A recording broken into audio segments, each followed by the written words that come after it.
샬롬. 하나님을 경외하는 사랑하는 성도님들의 삶 속에 주님의 친밀하심의 은혜가 가득하시기를 축복합니다. 아멘. 오늘 저희들에게 주시는 하나님의 말씀은 시편 4편 1절에서 8절 말씀입니다.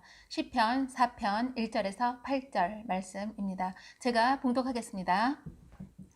내 의의 하나님이여, 내가 부를 때 응답하소서. 곤란 중에 나를 너그럽게 하셨사오니 내게 은혜를 베푸사 나의 기도를 들으소서. 인생들아, 어느 때까지 나의 영광을 바꾸어 욕되게 하며 헛된 일을 좋아하고 거짓을 구하려는가. 여호와께서 자기를 위하여 경건한 자를 택하신 줄 너희가 알지어다. 내가 그를 부를 때 여호와께서 들으시리로다. 너희는 떨며 범죄하지 말지어다. 자리에 누워 심중에 말하고 잠잠할지어다. 셀라. 의의 제사를 드리고 여호와를 의지할지어다. 여러 사람의 말이 우리에게 선을 보일 자 누구냐 하오니 여호와여, 주의 얼굴을 들어 우리에게 비추소서. 주께서 내 마음에 두신 기쁨은 그들의 곡식과 포도주가 풍성할 때보다 더하니이다. 내가 평안히 눕고 자기도 하리니 나를 안전히 살게 하시는 이는 오직 여호와이시니이다. 아멘. 시편 4편은 저녁 때, 즉 인생의 고난의 고난 중에 드리는 찬송시입니다. 다윗은 1절에서 하나님께서 곤란 중에 나를 너그럽게 하셨다라고 고백합니다. 여기서 너그럽다라는 말은 무슨 뜻일까요? 그것은 바로 내 마음의 지경을, 내 마음의 공간을 넓혀주셨다라는 뜻입니다. 1절 말씀입니다. 내 의의 하나님이여, 내가 부를 때 응답하소서. 곤란 중에 나를 너그럽게 하셨사오니 내게 은혜를 베푸사 나의 기도를 들으소서. 아멘. 하나님은 다윗이 어려움을 겪고 있는 그 시간에 그의 마음의 지경을 넓혀주셨습니다. 어려운 시기에 하나님께서 마음을 넓혀주신다는 것은 너무나 큰 은총입니다. 왜냐하면 사람이 어려움을 겪다 보면 모든 일에 자신이 없게 되죠. 또한 사람을 대할 때도 괜히 서운한 마음이 들기도 합니다. 오해하기도 하고 그만큼 연약한 가운데 있기 때문이겠죠. 또한 어떠한 선택을 할 때에도 과민한 상태이기 때문에 어리석은 선택을 할 가능성이 높습니다. 조급하게 결정하고 감정적으로 대응하게 될 가능성이 높다는 것입니다. 그런데 기억할 것은 내가 선택한 결과에 대해서 반드시 책임을 져야 한다는 사실입니다. 신중하지 않고 조급하게 결정한다면 나중에 후회할 일이 많아지겠죠. 그러나 하나님께서 고난의 때에 은혜를 주셔서 마음을 너그럽게 해주시면 우리는 지혜롭고 담대하게 행할 수 있습니다. 신앙적으로 해석하고 지혜롭게 움직일 수 있게 됩니다. 그러하기에 사도 바울도 너의 마음을 넓히라 라고 촉구하고 있는 것입니다. 하나님께서 다윗의 마음을 넓히신 결과 그는 원수와도 같은 대적들에게 저주를 퍼붓지 않았습니다. 그는 하나님께 그 어려운 상황을 기도했고 하나님이 주시는 기쁨을 회복했습니다. 우리는 살아가면서 여러 가지 모양의 고통과 환난을 겪게 됩니다. 그 중에서도 가까운 관계 안에서 빚어진 오해와 불신, 또한 배신으로 인한 상처와 아픔은 견디기 힘든 고통입니다. 그래서 우리에게 아픔을 준 사람을 향해 원망합니다. 그리고 마음에서 일어나는 분노를 주체하지 못해 상대방에게 분노를 쏟아내곤 합니다. 그러하기에 저희들은 하나님께 우리의 마음을 넓혀달라고 기도해야 합니다. 우리의 마음의 지경을 넓혀서 그 모든 것을 어려운 상황을 포용할 수 있는 그런 넉넉한 마음을 달라고 기도해야 하는 것입니다. 다윗은 그의 원수들인 대적들을 향해서 말합니다. 4절 5절 말씀입니다. 너희는 떨며 범죄하지 말지어다. 자리에 누워 심중에 말하고 잠잠할지어다. 셀라. 의의 제사를 드리고 여호와를 의지할지어다. 아멘. 다윗은 그를 괴롭히는 대적들에게 불평불만을 토로하거나 원망을 하지 않았습니다. 오히려 다윗은 그들을 향해서 너희들이 하나님 앞에서 의의 제사를 드리고 하나님만을 의지하라 라고 경고하고 있는 것입니다. 의의 제사는 두 가지 의미를 가지게 됩니다. 하나는 하나님이 기뻐하시는 올바른 제사입니다. 또 다른 하나는 의로운 행실로 드리는 제사입니다. 즉 삶에서 의를 행함으로 우리의 삶 자체가 하나님이 받으시는 의의 제사가 되어야 한다고 말하고 있는 것입니다. 로마서 12장 1절은 이렇게 말씀합니다. 그러므로 형제들아 내가 하나님의 모든 자비하심으로 너희를 권하노니 너희 몸을 하나님이 기뻐하시는 거룩한 산 제물로 드리라. 이는 너희가 드릴 영적 예배니라. 아멘.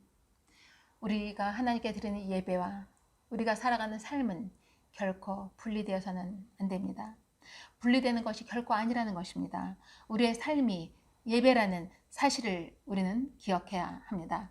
다윗은 대적들에게 더 이상 범죄하지 말고 회개하라고 촉구하고 있는 것입니다. 의의 제사를 드려 하나님과의 그 화목한 관계를 이루고 하나님만을 의지하라 라고 권면하고 있는 것입니다. 다윗은 대적들로 인해서 곤란한 지경에 놓여 있으면서도 평안하게 살 수 있었다라고 고백합니다. 그 비결은 무엇일까요? 그것은 바로 그들에게 분노와 원망을 쏟아내는 대신 그는 하나님 앞에 간절히 호소하며 간절히 기도했기 때문입니다.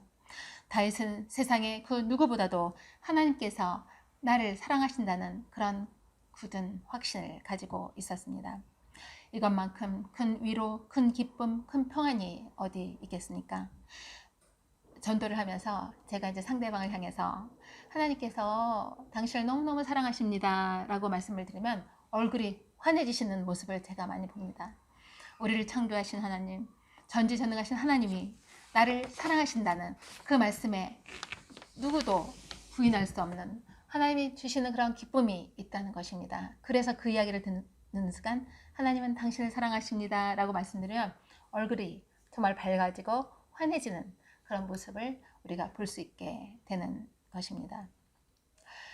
다윗 또한 대적들을 미워하기보다 하나님 앞에서 자신이 기도할 때 하나님이 주는 평안, 기쁨, 하나님의 사랑을 느끼기 때문에 그는 나는 밤에도 평안히 잠을 잘 수 있다라고 고백하고 있는 것입니다.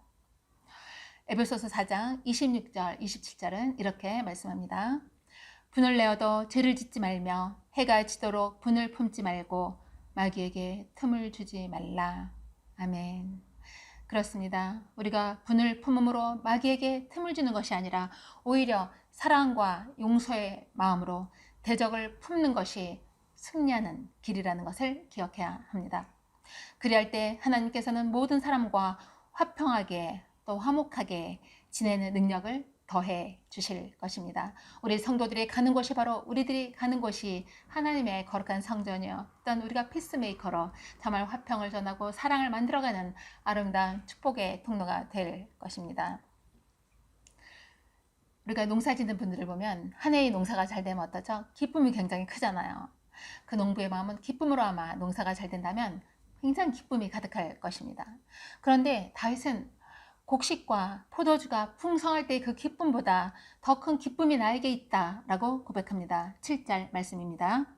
주께서 내 마음에 두신 기쁨은 그들의 곡식과 포도주가 풍성할 때보다 더하니이다. 아멘.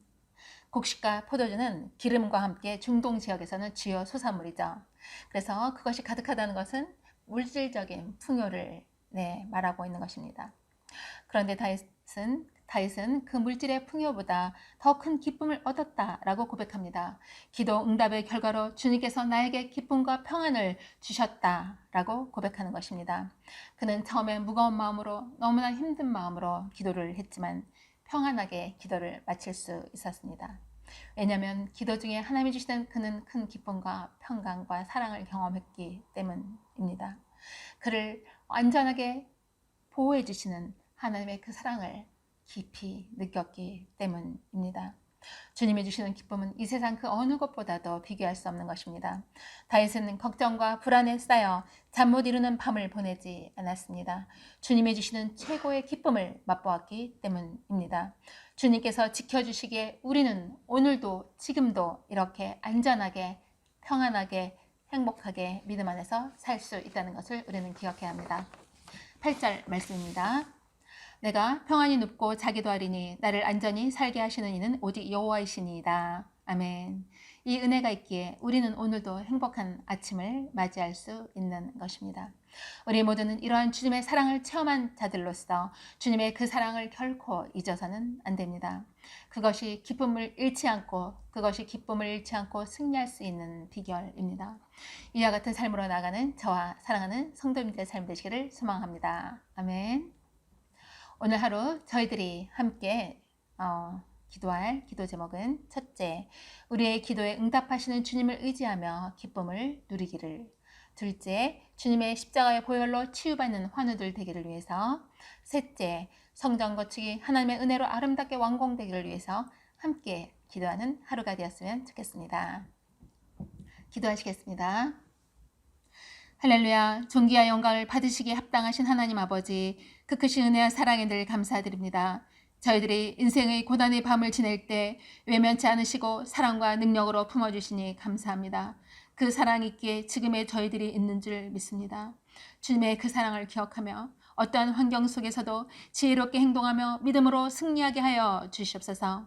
때로는 저희들의 마음을 아프게 하는 사람들이 있을지라도 기도하며 주님의 사랑으로 품게 하여 주시옵소서. 그리고 우리를 용서하신 주님의 그 십자가의 사랑을 그들에게 전하게 하여 주시옵소서. 예수님의 이름으로 감사하며 기도드리옵나이다. 아멘.